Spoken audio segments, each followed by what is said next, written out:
In many ordinary social environments, people experience a quiet sense of visibility. It does not arrive suddenly, and it rarely announces itself clearly. It emerges as a subtle awareness of one's own presence, a posture held more carefully than usual, a movement adjusted without conscious decision, a moment in which attention turns inward. This experience does not require observation. It often appears even when no one is looking directly. In public spaces, shared rooms, or neutral social settings, the mind begins to register itself as if it were being noticed. Not observed in detail, but present in a way that feels externally apparent. As this awareness develops, behavior shifts slightly. Actions become more deliberate. Small deviations feel larger than they are. Minor mistakes appear more exposed, even when they pass unnoticed by others. There is no clear belief that judgment is taking place, yet the sense of being perceptible remains. Tash Meta. Sex 1.0. Psychological research has long documented that human attention moves in two directions: outward, toward the environment, and inward, toward the self. Under certain conditions, this inward focus becomes amplified. The individual becomes the most immediately available reference point for interpreting the situation around them. This shift does not feel dramatic. It does not interrupt thought. It settles gradually, shaping interpretation rather than perception. What changes is not what is seen, but how significance is assigned. In social contexts, people tend to overestimate how visible their internal states are to others. Thoughts, hesitations, and small behaviors feel externally legible, even when they are not. Personal awareness begins to substitute for imagined external attention. Tash Meta 1.0. Importantly, this experience is not limited to moments of anxiety. It is not confined to unfamiliar settings or high-pressure situations. It appears across age groups, cultures, and personality types. Often, it operates quietly in everyday life, influencing behavior without drawing conscious notice. From a cognitive standpoint, this pattern reflects a structural feature of human perception. The mind operates from a single point of access. It has continuous awareness of its own processes, but only indirect access to the mental states of others. Because of this imbalance, internal experience becomes disproportionately salient. Personal actions feel clearer, closer, and more significant than events occurring beyond the boundaries of the self. This difference is not corrected automatically. It persists as a background condition of social perception. Over time, this produces a quiet distortion, not a misunderstanding of reality itself, but a misallocation of attention. The self becomes overrepresented in the mental model of the social environment. This tendency does not indicate faulty reasoning. It arises from the way cognition prioritizes available information, and nothing is more consistently available to the mind than its own perspective. Within psychological literature, this pattern has been examined as a systematic tendency rather than a fleeting impression. It has been observed in controlled studies, described consistently across research contexts, and shown to influence behavior in predictable ways. Sex. Only later was it formally identified and named. Before it entered academic terminology, it existed simply as a common human experience, present, persistent, and rarely questioned. 1. As attention turns inward, everyday environments begin to take on a different quality. Places that are normally neutral start to feel more exposed. The physical setting does not change, but the internal frame through which it is processed does. In shared public spaces, this shift becomes particularly noticeable. On public transportation, in waiting areas, or in transitional spaces where people briefly occupy the same environment. Individuals often become more aware of their own presence than of those around them. The body feels placed within a field of observation, even when no clear observer can be identified. Small, routine actions acquire a sense of disproportionate significance. Adjusting one's position, checking a phone, pausing before movement.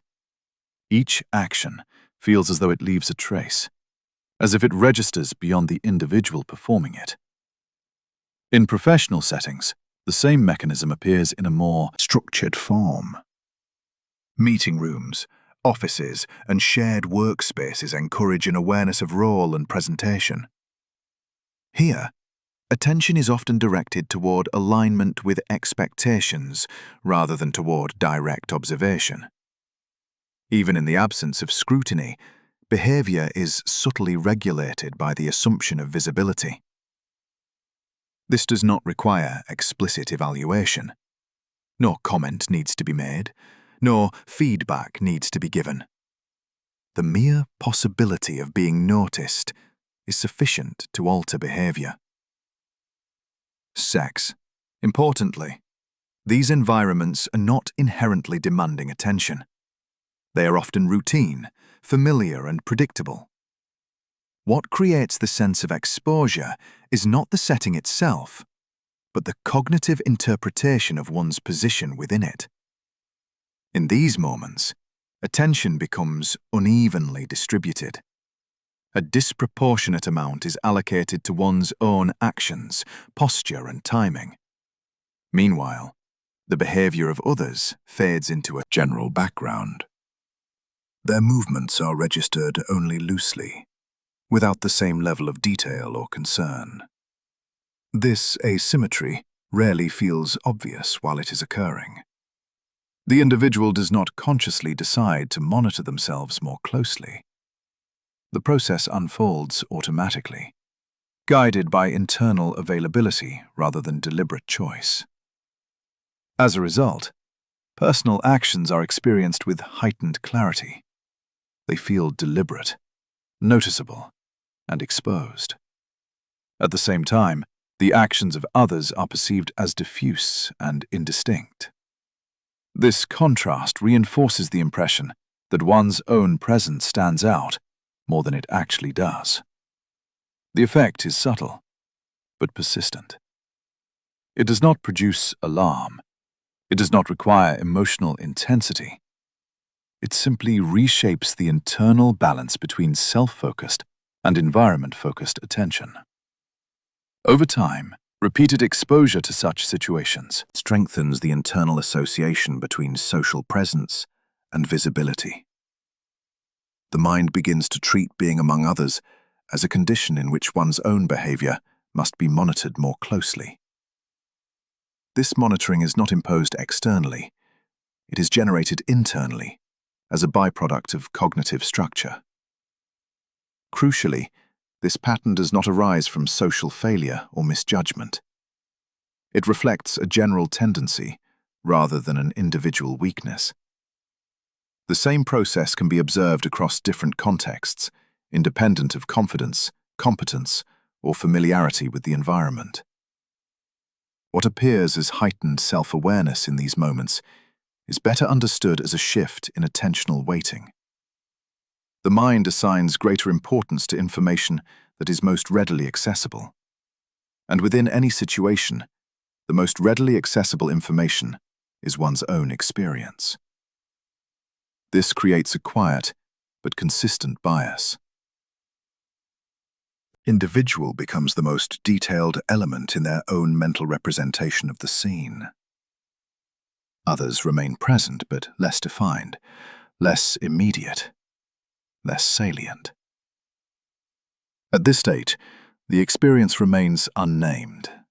It is felt rather than labeled, recognized through behavior rather than through concept. Only later does it become clear that this pattern is not unique to any one person, but shared across many. This shared quality is what eventually brought it into the scope of systematic study. Sex 1.0. As this pattern repeats, it becomes possible to examine why the experience feels so convincing. The explanation does not lie in the environment, nor in the behavior of others. It lies in how the human mind organizes information. Cognition operates from a single point of access. Every perception, thought, and evaluation passes through the same internal reference. This reference is not chosen. It is structural. The mind has immediate and continuous access to its own processes. Sensations are registered directly. Thoughts are available without delay. Intentions, hesitations, and adjustments are all internally visible as they occur. By contrast, access to the mental states of others is indirect. It depends on inference, on observable behavior, on contextual cues that are often incomplete or ambiguous. This imbalance creates a predictable asymmetry. Information about the self is rich, detailed, and constantly updated. Information about others is sparse, filtered, and delayed. From a cognitive perspective, the system does not attempt to correct this difference. There is no internal mechanism that equalizes the availability of information. Instead, the mind relies on what is most immediately accessible.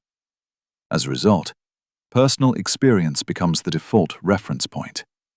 It feels central, not because it is objectively more important, but because it is cognitively closer. This proximity is mistaken for prominence. Within social situations, this misattribution takes a specific form. The clarity of one's own experience is interpreted as evidence of external notice. What is vividly present internally is assumed to be visible externally. This assumption is rarely made consciously. The individual does not reason their way into it. It emerges automatically, as a byproduct of how attention is allocated. In cognitive psychology, this tendency is often described as an egocentric bias. Not in the moral sense of self-centeredness, but in the technical sense of perspective anchoring. The self serves as the starting point for interpretation. This anchoring is efficient. It reduces the cognitive load required to process complex environments. Rather than simulating the full perspectives of others, the mind extrapolates outward from its own position. However, this efficiency comes with a cost. The extrapolation tends to overextend the relevance of personal experience. Internal states are treated as if they carry the same informational weight for others as they do for the individual experiencing them. The result is a subtle overrepresentation of the self within the perceived social field. One's own actions feel foregrounded, one's own presence feels amplified. This amplification does not require attention from others to sustain itself. It persists, even in the absence of feedback. Silence is interpreted not as neutrality, but as unobserved observation. #!@, META, quote, pause, quote, colon, quote, sex, quote, colon, 1.0. Importantly, this process operates independently of intent. It does not diminish with experience. Familiarity with a setting does not eliminate it. In many cases, repeated exposure reinforces the internal monitoring, rather than reducing it. At this level, the phenomenon remains purely cognitive. It is not yet defined as a named effect. It exists as a convergence of attentional structure, perspective anchoring, and information asymmetry. Only when these elements are examined together does the pattern become distinct enough to isolate. Only then does it shift from an implicit tendency to an explicit object of study. This shift marks the point at which subjective experience enters the domain of systematic explanation. #meta. Sex 1.0. As this tendency became clearer, it began to attract focused attention within psychological research. What had long existed as a familiar but unnamed experience was gradually isolated as a consistent pattern. Researchers observed that the same distortion appeared across individuals, contexts, and experimental settings. Rather than treating it as a general impression, they approached it as a measurable effect.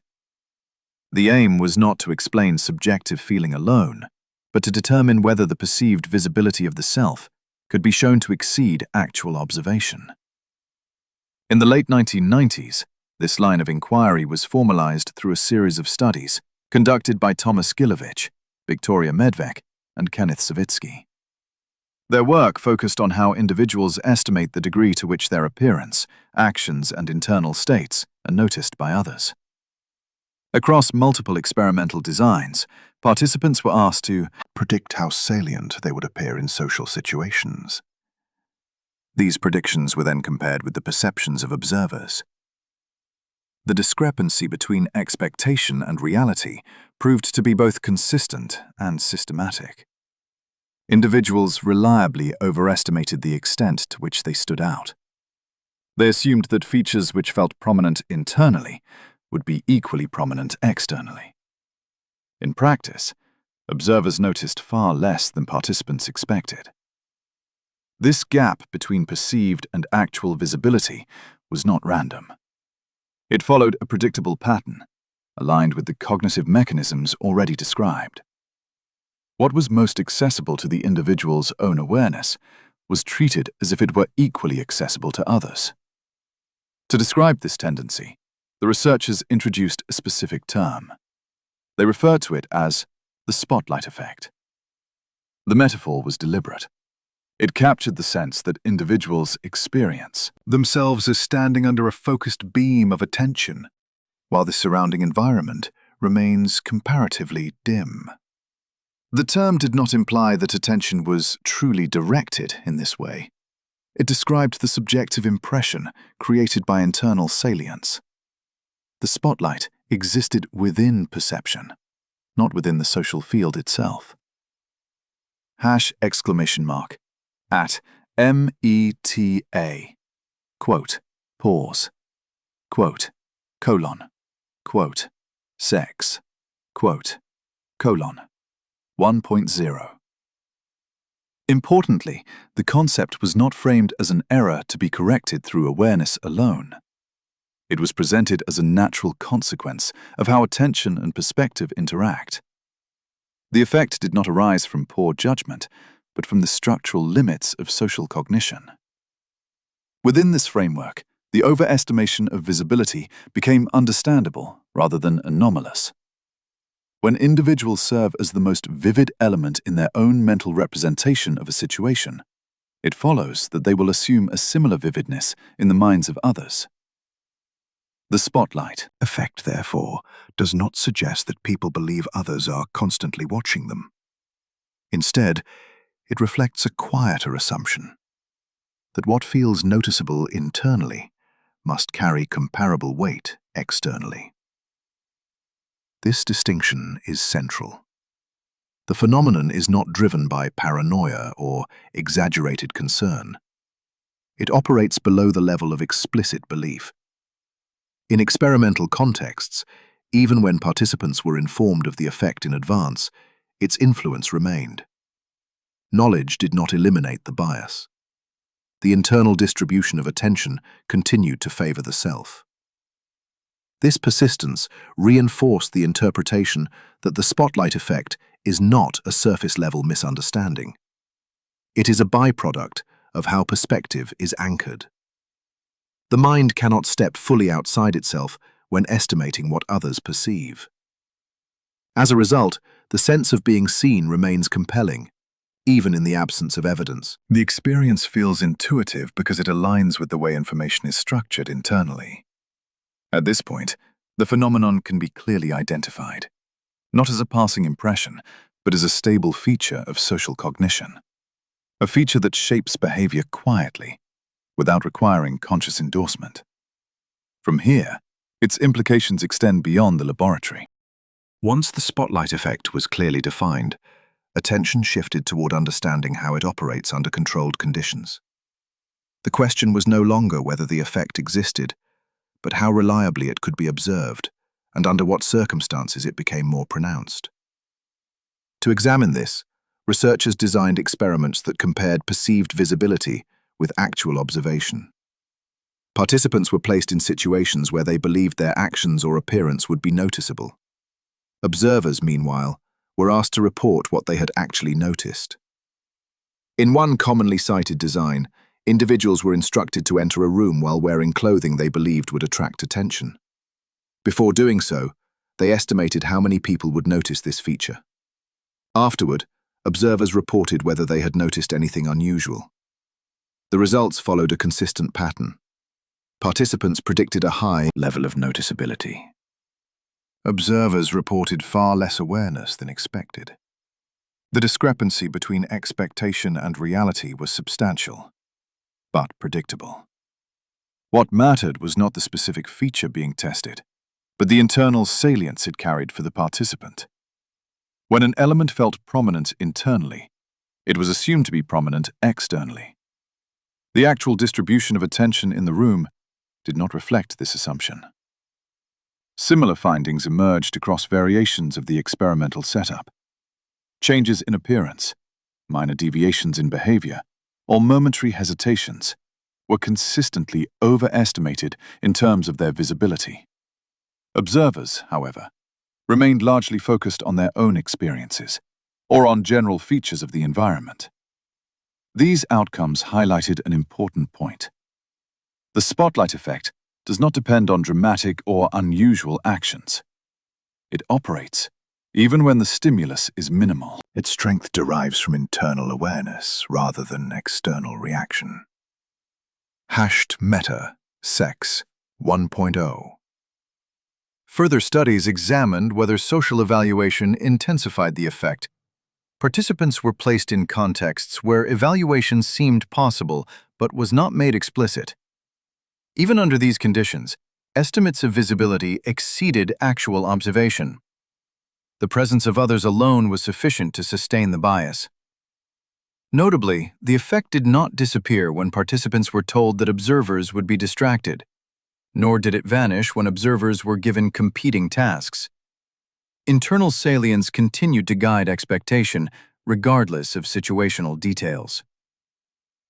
From an analytical perspective, these findings reinforce the earlier theoretical framework.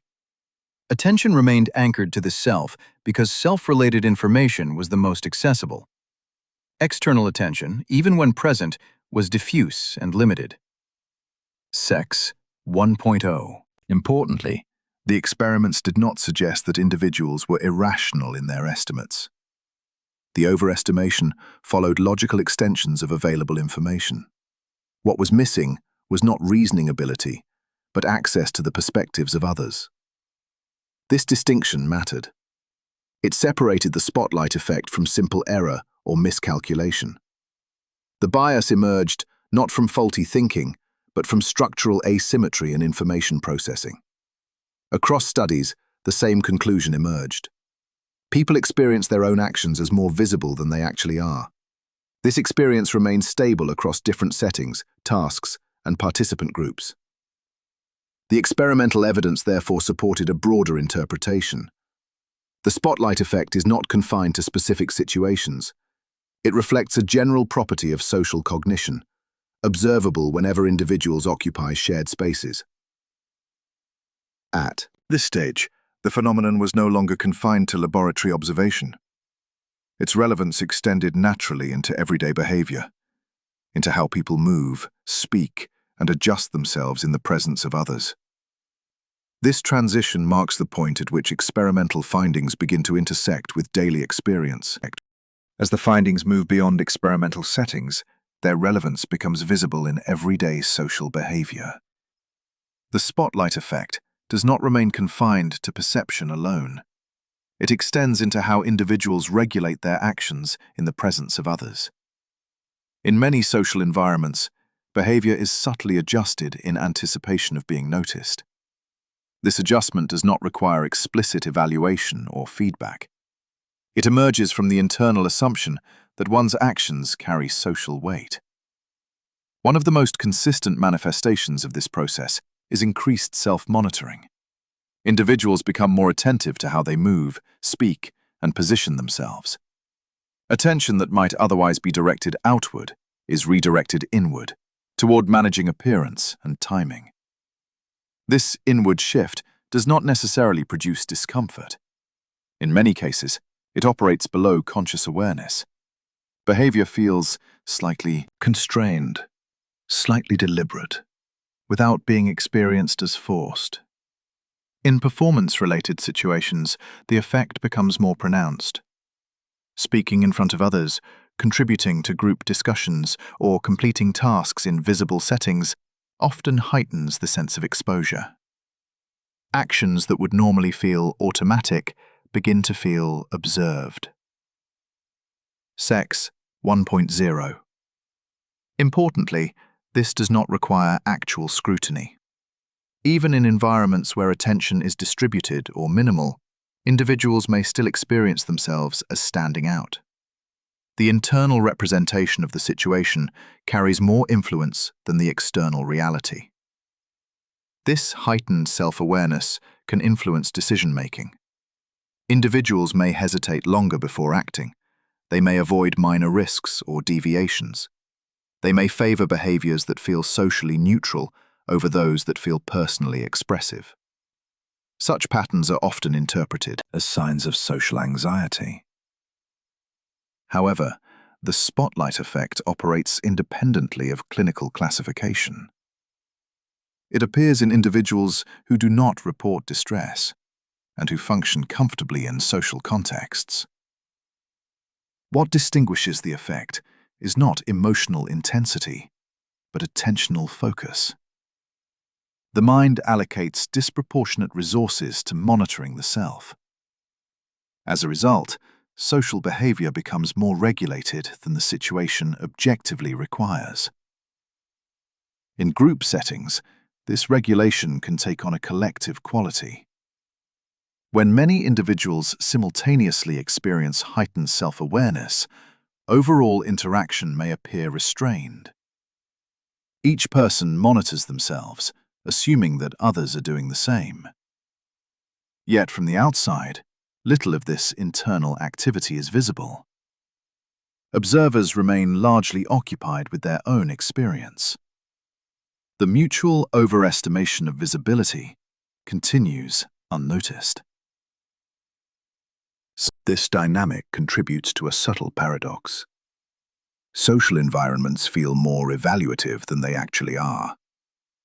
The perceived intensity of attention exceeds the attention that is truly present. Over time, repeated exposure to such conditions can reinforce habitual self-monitoring. The association between social presence and perceived visibility becomes more stable. The mind learns to treat being among others as a context requiring increased internal oversight. This learning does not require negative outcomes. Even neutral or positive experiences can strengthen the pattern. The mechanism responds to presence, not to consequence.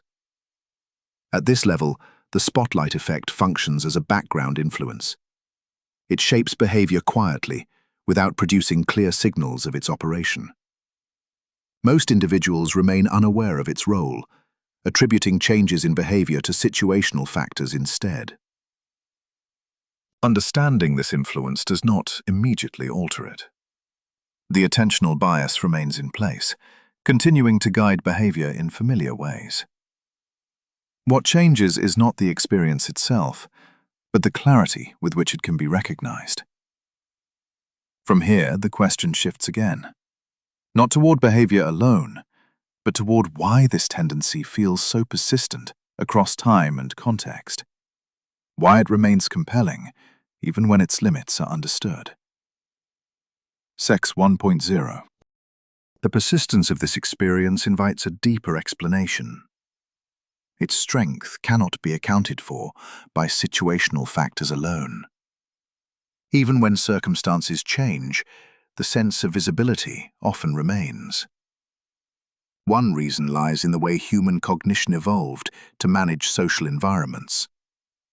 For most of human history, survival depended on group inclusion. Being noticed, evaluated, or excluded carried concrete consequences. Within such contexts, heightened sensitivity to social attention was adaptive. It encouraged individuals to monitor their behavior in relation to others.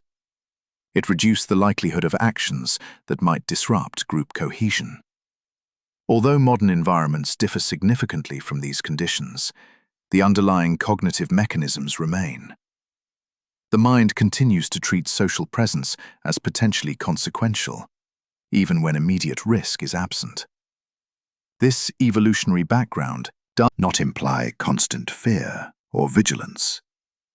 Rather, it establishes a baseline orientation, a readiness to track one's position within the social field. In addition to this historical context, structural features of attention reinforce the effect. Attention is limited. It cannot be evenly distributed across all elements of a situation. As a result, it gravitates toward what is most immediately accessible. Once again, the self occupies this position. Internal states are continuously available. They require no inference, no interpretation, no delay. Because of this, the mind treats personal experience as a reliable indicator. What feels salient internally is assumed to be salient externally. This assumption operates automatically, without deliberate reflection. Over time, this process becomes self-reinforcing. Moments of perceived visibility increase self-monitoring. Self-monitoring, in turn, heightens awareness of internal states. The cycle continues without needing external input. The result is a stable impression rather than a fleeting sensation. The mind does not continuously question whether it is being observed. It simply behaves as if observation were plausible. Importantly, this plausibility does not depend on evidence.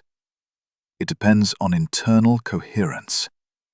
The experience feels consistent with how attention is organized. This helps explain why the spotlight effect persists, even when its limits are understood intellectually. Knowledge alone does not alter attentional structure. The mind continues to prioritize what it can access most directly. In this sense, the effect is not maintained by belief, but by habit. A habit of attention, rather than a conclusion about reality. Such habits are resistant to change. They are embedded in routine perception. They operate below the threshold of conscious adjustment. The strength of the spotlight effect therefore reflects its origins. It emerges from adaptive sensitivity, structural asymmetry, and attentional economy. Together, these elements create an experience that feels immediate, intuitive, and difficult to dismiss. From here, its relevance extends into contemporary settings. Not because modern life demands constant attention, but because the mind continues to respond as if it might. This continuity sets the stage for understanding how the effect interacts with modern social environments. At META, pause, sex, 1.0. In contemporary environments, the conditions that sustain this tendency have not disappeared. They have changed form. Social presence now extends beyond physical proximity. Large cities concentrate individuals into shared spaces without shared attention. Crowds form without interaction. People move among others who remain largely anonymous. Within these settings, the sense of visibility persists, even as actual observation becomes less personal. Urban environments amplify this contrast. Individuals are surrounded by others, yet rarely the focus of sustained attention. Despite this, the internal experience of standing out remains intact. The density of social presence substitutes for direct observation. Architecture contributes to this effect in subtle ways. Open layouts, shared walkways, and transitional spaces increase awareness of movement and position. The environment encourages self-monitoring without requiring engagement. Digital spaces introduce an additional layer. Here, visibility is abstract rather than immediate. Actions leave traces. Posts, messages, and responses remain accessible beyond the moment of their creation. This persistence alters how actions are evaluated internally. The possibility of being noticed is extended across time. What is shared now may be encountered later by unknown others. Importantly, this does not require active feedback. Even in the absence of responses, the potential for observation influences behavior. The mind treats digital presence as a form of continuous visibility. Metapause. Sex 1.0. However, the underlying mechanism remains unchanged. Internal salience continues to guide expectation. What feels prominent internally is assumed to carry weight externally. The scale of modern social environments complicates this further. As the number of potential observers increases, individual attention becomes more diffuse. Yet subjective experience does not adjust proportionally. The self remains the most vivid element in perception. This mismatch creates a quiet tension. The environment suggests broad exposure. Actual attention remains limited. The mind fills the gap with assumption. Despite these changes, the spotlight effect does not intensify indefinitely. It stabilizes. The mind adapts to constant presence by normalizing internal monitoring. Visibility becomes a background condition rather than an acute concern. In this way, modern contexts sustain the effect without dramatically altering its character. They provide new settings in which the same cognitive structure operates. The experience remains familiar, even as the environment evolves. What appears to be a product of modern life is, in fact, an extension of long-standing perceptual tendencies. Spotlight does not grow brighter.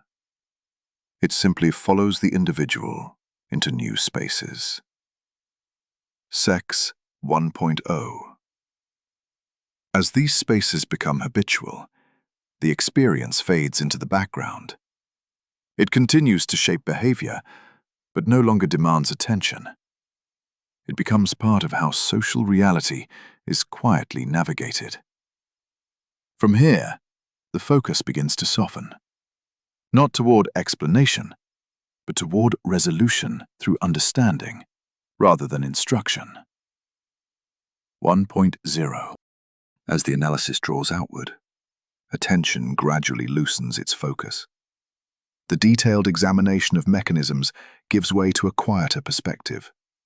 The mind begins to release the need to track itself so closely. In calmer moments, awareness spreads more evenly. The boundary between self-focused and environment-focused attention softens. Presence no longer feels concentrated at a single point. The sense of being visible does not disappear.